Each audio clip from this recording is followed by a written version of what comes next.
So, not my story, but my best friend I will call JJ, and happened about 2 years ago. I have his permission to post it.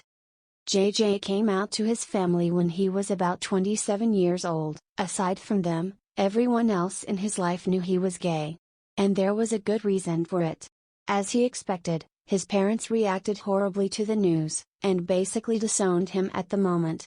They later told both extended families, and his uncles and grandparents cut him off too.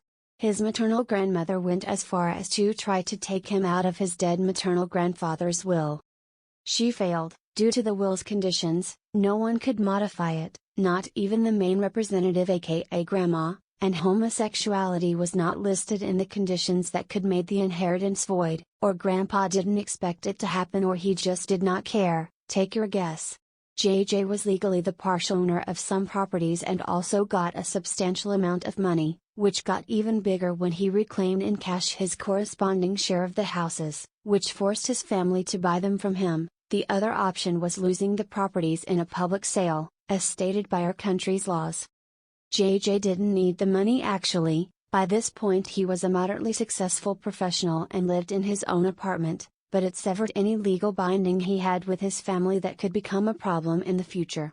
He still kept good relationships with his sister and most of his cousins, but even if they invited him to family gatherings, he always declined.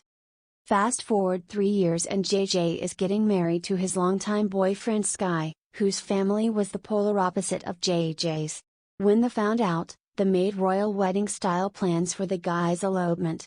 They were, are, very wealthy, and JJ contributed to the whole extravaganza with a portion of his inheritance.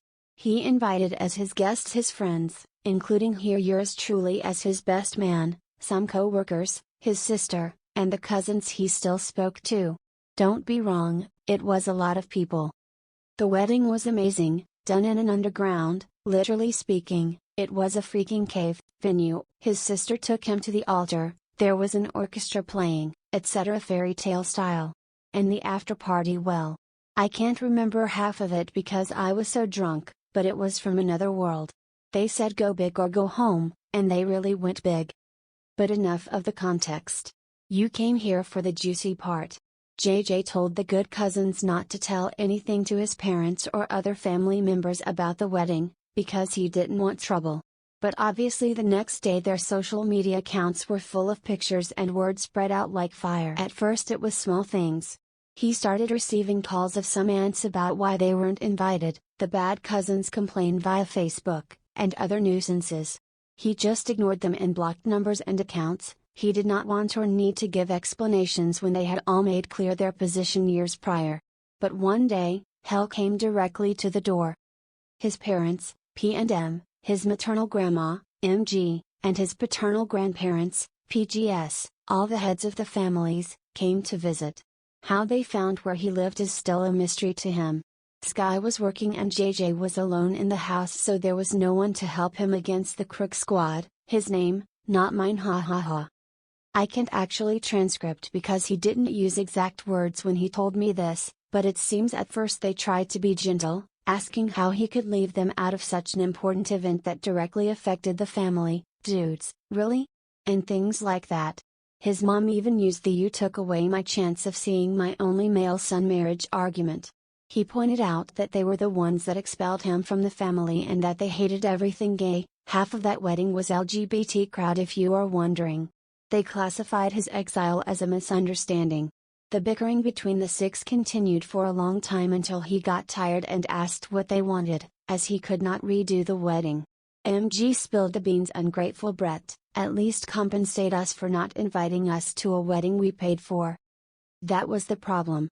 MG and his parents were mad he had used the family money on the ceremony. He told me they actually thought he paid for everything and had burned out all the inheritance, when it was more 30 to 40% of the deal. Sky's family paid more and JJ still had inheritance money, and they wanted it back. They had brought the PGS with them as an additional emotional leverage. As I told you earlier, JJ had made sure that money had no legal bindings to his family anymore, but for some reason they still believed it was theirs to a point and were mad he had spent it. He confronted them, and they threw away their facade. What came next was a serious fight in which both JJ and his father ended hitting each other until the neighbors called the police.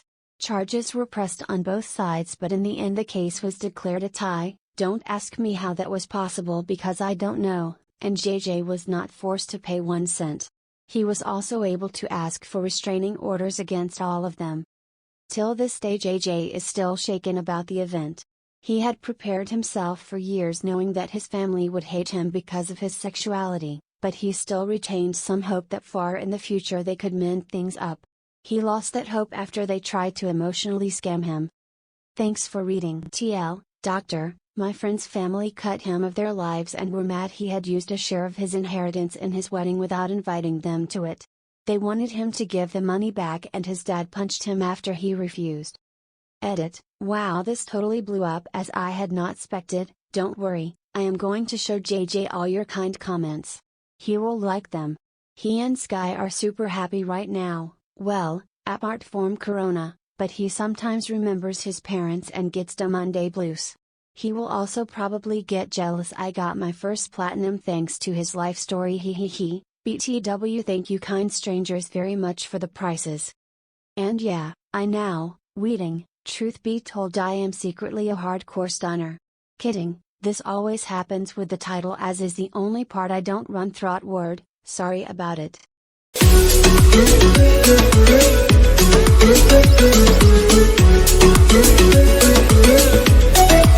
right back.